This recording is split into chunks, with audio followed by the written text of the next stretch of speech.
Hi guys, welcome to today's video blog. And what I want to talk to you about today is making the best use of your time imaginable, right?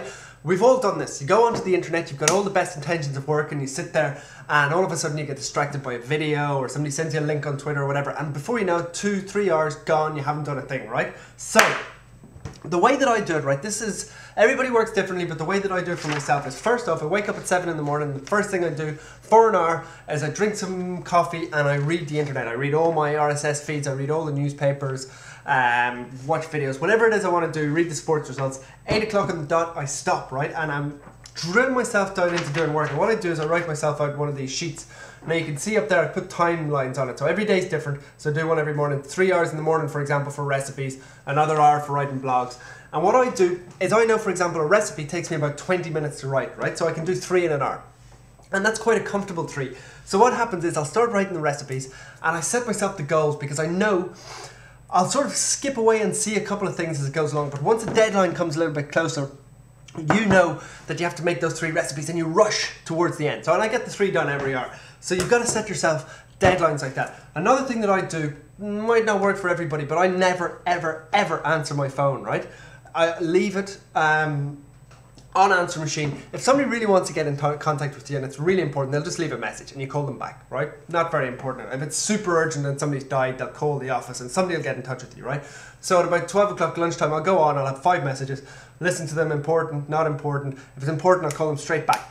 And that just saves you time, because if you get a phone call, you know yourself, talking to somebody for 20 minutes, it just breaks up your whole workflow. No good. Emails, exactly the same. Trying to teach myself this one. This is the hardest one, right? You go into your emails and you know the way you go in and you check every 10 minutes if you've got emails. Terrible, terrible practice. Worst use of time ever. Best thing to do, if you can manage it, is to go in at 12 o'clock or after 3 or 4 hours at 4 o'clock in the afternoon and look, and you'll have 20 emails, right? And you can tick them off, no, no, no, notification, rubbish, rubbish, rubbish, no good. 3 or 4 emails that are actually worthwhile, important emails that you have to answer. And what happens is you'll go in and you'll answer them all in one go. It takes you 10 minutes, email's done. Whereas if you're going back in and back and forth, you'll get one that you don't really want to answer, you'll put it in for later or whatever. And that's the messiest way. So I'm trying to teach myself that one, that's hard. Mapped out until 5:30, 6 o'clock in the afternoon. If I haven't done the work, I've got to keep going. Simple as that, right? So that's what works for me. It might not work for everybody, but there is huge benefit to be had if you can really focus, drill in on what you do and not sort of skip off onto the internet. By all means, skip off in your lunch break, skip off in the evening, do whatever it is. But believe me, when people say they're so busy surfing around during the day looking at stuff, that's not being busy. Being busy is drilling down into your numbers or doing invoices or whatever it is you have to do. That's what's being busy.